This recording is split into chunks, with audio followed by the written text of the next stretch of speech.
5 दिनों तक चलने वाले दीपावली के महापर्व में धनतेरस का त्योहार सबसे पहले दिन मनाया जाता है। और हिंदू पौराणिक मान्यता के अनुसार धनतेरस की तिथि पर भगवान धन्वंतरी का जन्म हुआ था। भगवान धन्वंतरी को आयुर्वेद और अच्छी सेहत के देवता के रूप में पूजा जाता है। दिवाली पर धनतेरस के दिन भगवान धन्वंतरी की पूजा करने से जीवन में सुख, समृद्धि, ऐश्वर्य और अच्छी सेहत का आशीर्वाद प्राप्त होता है। साथ ही इस दिन खरीदारी करना भी बहुत शुभ माना जाता है। धनतेरस के दिन हर तरह के शुभ कार्य प्रारंभ किए जा सकते हैं। इस दिन विशेष रूप से सोना और चांदी के आभूषण, नए बर्तन आदि खरीदे जाते हैं। धनतेरस के दिन इस प्रकार की विशेष चीजें खरीदने पर मां लक्ष्मी जी का आशीर्वाद मिलता है। ऐसी मान्यता है कि धनतेरस के दिन हम जिस भी वस्तु की खरीदारी करके लाते हैं उसमें 13 गुना की वृद्धि होती है। इसलिए आपको ध्यान रखना है कि कोई भी ऐसी गलती ना करें, ऐसी वस्तु खरीद कर ना लाएं जिससे कि अशुभता आ जाए।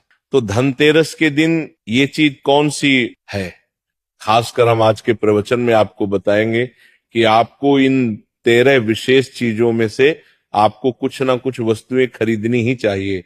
अगर आप इन सभी 13 वस्तुएं ना खरीद पाए तो इनमें से जो भी आपकी सामर्थ्य हो वह वस्तु आप घर पर खरीद कर ला सकते हैं। धनतेरस के दिन मां लक्ष्मी जी, कुबेर देवता और धन्वंतरी भगवान की पूजा करने से घर हमेशा धन, धान्य, सुख, सुविधा और वैभव से भरा रहता है। धनतेरस के दिन जो लोग सोने चांदी से बने हुए आभूषण या सोना चांदी ना खरीद पाए, उन्हें भी इस दिन कुछ चीज अवश्य ही खरीदनी चाहिए। सबसे पहली वस्तु है नई झाड़ू। धनतेरस के दिन नई झाड़ू खरीदना बहुत शुभ माना जाता है। झाड़ू को मां लक्ष्मी जी का प्रतीक माना जाता है और ऐसा माना जाता है कि नई झाड़ू से धनतेरस के दिन पहले पूजा करके फिर उसका प्रयोग करने से घर की सारी नकारात्मक ऊर्जा दूर हो जाती है और घर में सुख, समृद्धि का वास हो जाता है। अगर हो सके, सामर्थ्य हो तो धनतेरस के दिन एक झाड़ू का गुप्त दान करना चाहिए। इसे आप मंदिर में किसी चौराहे पर या ऐसी जगह पर जहां से कोई भी जरूरतमंद व्यक्ति इस झाड़ू को उठाकर ले जाए, वहां पर आपको रख देना चाहिए। दूसरी वस्तु है साबुत धनिया। धनतेरस के दिन आप कुछ लेकर आए या ना आए, साबुत धनिया तो हर कोई ला सकता है।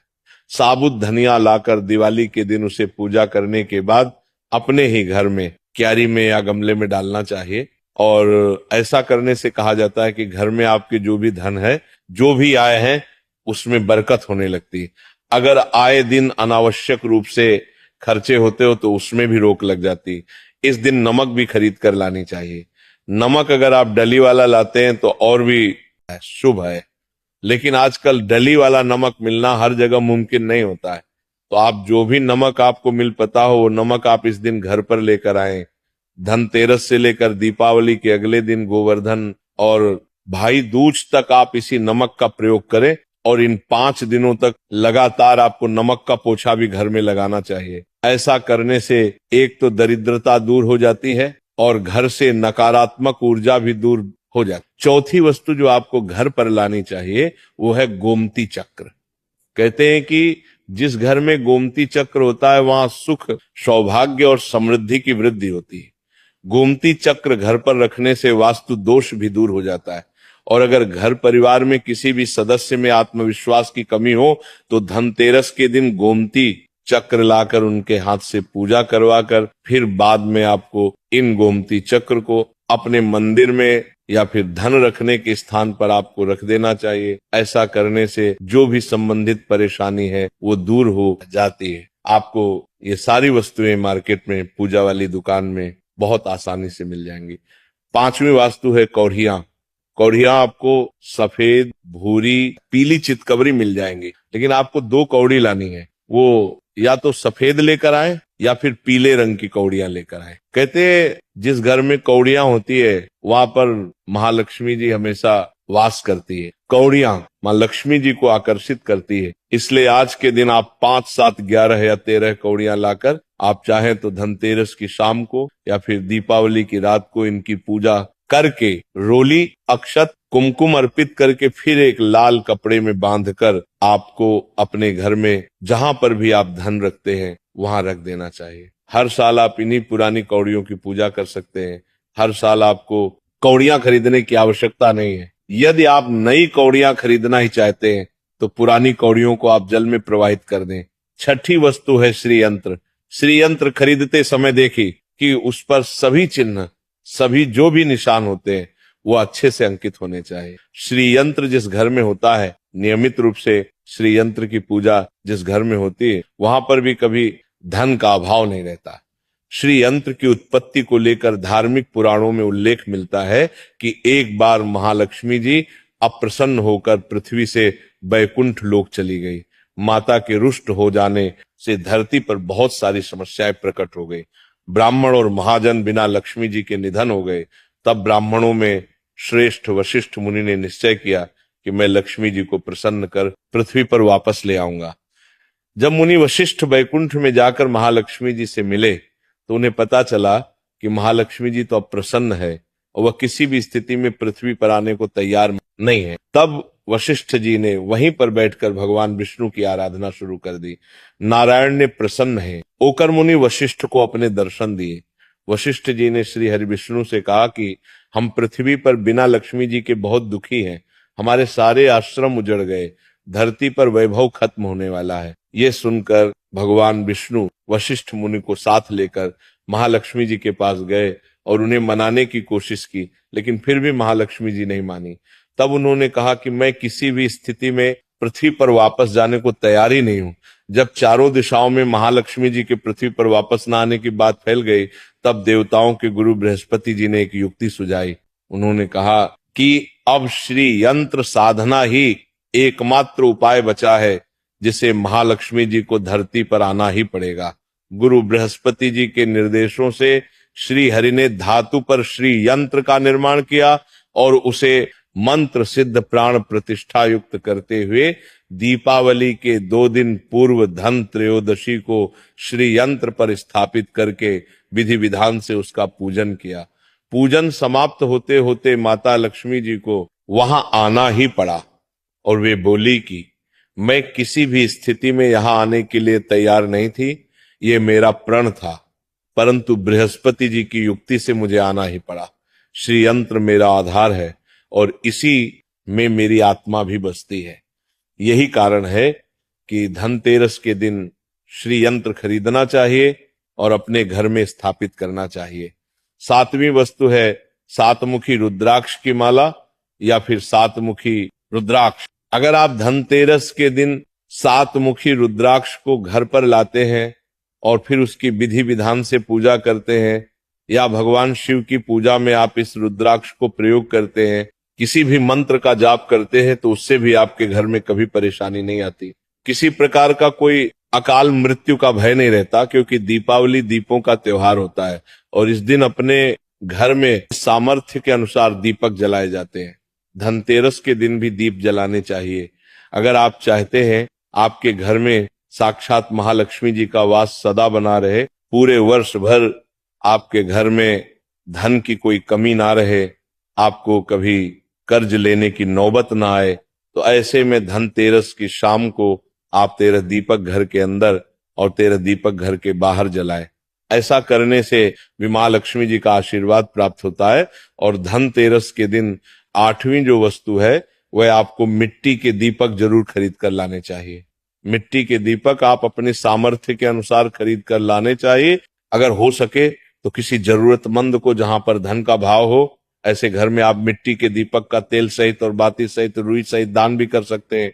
नवी वस्तु जो आपको खरीद कर लानी चाहिए वो है लक्ष्मी जी और गणेश जी की मूर्ति। वैसे तो मिट्टी की मूर्ति ही घर पर लाना शुभ होता है, लेकिन यदि आप मिट्टी की मूर्ति लाना चाहे तो धातु की मूर्ति, जैसे कि आप चांदी की, सोनी की या पीतल की मूर्ति भी घर पर ला सकते हैं। अगर आपके पास पहले से ही मूर्तियां हैं तो आप जरूरी नहीं है कि हर दीपावली पर मूर्ति खरीदें। धातु की मूर्ति यदि है तो हर साल आप मूर्ति ना खरीदें, लेकिन मिट्टी की मूर्ति है तो उनका विसर्जन कर आपको धनतेरस के दिन नई मूर्तियां लाकर उनकी पूजा विधि विधान से करनी चाहिए। धनतेरस के दिन खरीदी गई नई मूर्तियों की पूजा आपको दीपावली की शाम को करनी चाहिए।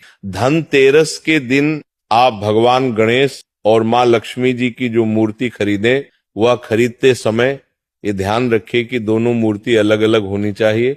और दोनों ही मूर्ति में भगवान गणेश और लक्ष्मी जी बैठी हुई मुद्रा में हो, खड़ी हुई मुद्रा में लाई गई। जो मूर्तियां होती हैं वह उग्र स्वभाव की और चंचल मानी जाती है। अगर आप खड़ी मुद्रा वाली मूर्तियां लेकर आते हैं तो ऐसे में धन का भाव पके घर में लगातार बना रह सकता है।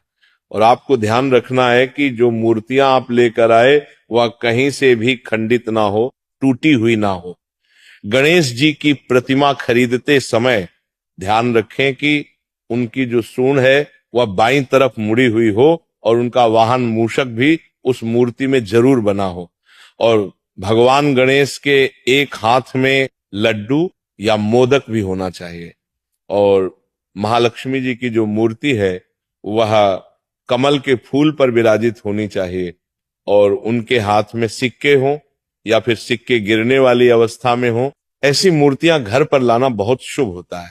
बहुत से लोग आज के दिन उल्लू पर विराजमान मूर्ति या फिर तस्वीर घर पर लेकर आते हैं, लेकिन आपको हाथी या फिर कमल के फूल पर विराजमान लक्ष्मी जी की मूर्ति या तस्वीर ही घर पर लानी चाहिए। कभी भी प्लास्टिक ऑफ पेरिस, जिसे पोप कहते हैं, प्लास्टिक की मूर्तियां इस दिन नहीं खरीदनी चाहिए और ना ही पूजा में उनका प्रयोग करना चाहिए। आप केवल मिट्टी के या फिर धातु की मूर्ति ही लेकर आए। अष्ट धातु की मूर्ति भी आप ला सकते हैं। धनतेरस के दिन आपको जो 10वीं वस्तु खरीदनी चाहिए वह है कुबेर यंत्र। कुबेर यंत्र जिस घर में होता है वहां पर धन के देवता कुबेर का वास होता है, साथ ही मां लक्ष्मी जी भी वहां पर वास करती हैं। आपको उत्तर दिशा में धन कुबेर यंत्र की स्थापना करनी चाहिए। इस दिशा का सही निर्माण परिवार में समृद्धि और खुशियों को लेकर आता है। साथ ही अगर आपके घर में किसी तरह का कोई वास्तु दोष है तो वह दोष भी दूर हो जाएगा और व्यापार में, आपके कारोबार में खूब बरकत भी होगी। कई बार लोग खूब मेहनत करने के बाद भी इतना धन नहीं कमा पाते जितनी आप मेहनत करते हैं, और मेहनत करने के बाद भी आपके धन की तिजोरी खाली रहती है।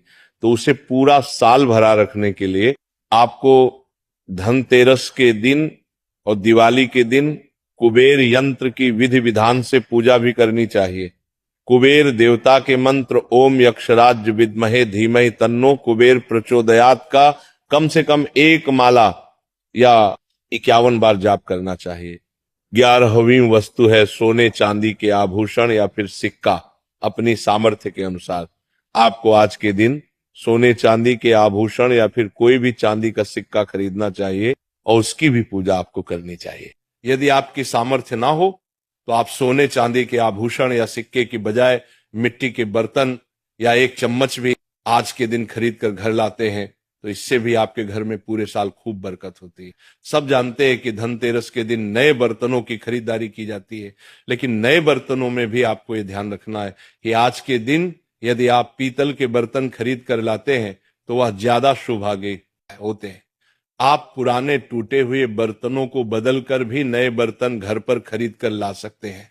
जिसकी यदि सामर्थ्य बर्तन खरीदने की ना हो तो उन्हें आज के दिन केवल पूजा से संबंधित जो भी सामग्री है वह खरीद कर घर लानी चाहिए। ऐसा करने से भी आपको धन कुबेर भगवान और महालक्ष्मी जी का आशीर्वाद प्राप्त होता है। जिसकी अगर सामर्थ्य हो तो वह अपने सामर्थ्य के अनुसार इस दिन कुछ भी चाहे वो खरीद सकता है। लेकिन बर्तनों में आपको लोहे के बर्तन इस दिन भूल से भी नहीं खरीदने चाहिए। लोहे के बर्तन खरीदने से एक तो शनि दोष लगता है, शनि ग्रह से संबंधित परेशानियां आपके जीवन में, आपकी कुंडली में, घर परिवार में आ सकती हैं और राहु केतु ग्रह भी बलवान हो जाते हैं। 13वीं वस्तु है पूजा का सामान और धार्मिक पुस्तकें। अगर आप अब तक बताई गई सभी 12 वस्तुएं खरीदने में असमर्थ हैं तो आज के दिन यदि आप अपने घर में पूजा से संबंधित कोई भी वस्तु खरीद कर लाते हैं, जैसे कि मिट्टी के दिए वगैरह कुछ भी लेकर आते हैं, तो इससे भी आपको धनतेरस के दिन की गई पूजा का पुण्य अवश्य ही प्राप्त होता है। अगर आपको पूजा से संबंधित कोई सामान लाना है, जैसे कि रोली, अक्षत, कुमकुम, कलावा या फिर कोई भी सामान, लौंग, इलायची, पान, सुपारी, बताशा, तो वो भी आप खरीद कर ला सकते हैं। इसके अलावा आप धार्मिक पुस्तकों में जैसे कि व्रत कथाएं हैं या फिर पूरे हफ्ते पढ़ने वाले जो व्रत त्योहार हैं, आरती की किताब है, और अगर आप पढ़ते हो तो आप पुराण भी अपने घर पर ला सकते हैं। और पुराण घर पर लाने के बाद जब भी आपको समय हो तो खुद भी पढ़ना चाहिए और दूसरों को भी पढ़कर सुनाना चाहिए। ये आपको समय, सारी वस्तुएं, यदि आप इनमें से कुछ भी या सारी वस्तुएं भी खरीद कर लाते हैं तो उससे कहा जाता है कि आपके घर में पूरे वर्ष महालक्ष्मी जी की कृपा बनी रहती है। घर में कभी भी आपको कर्ज लेने की स्थिति नहीं आएगी। आप जितना भी कमाएंगे उसमें आपको 13 गुना की वृद्धि मिलेगी। अगर आज के प्रवचन में दी गई जानकारी आपको पसंद आए और रोज ऐसे ही प्रवचन सुनने के लिए अपने चैनल को सब्सक्राइब करें। बोलो जय मां लक्ष्मी।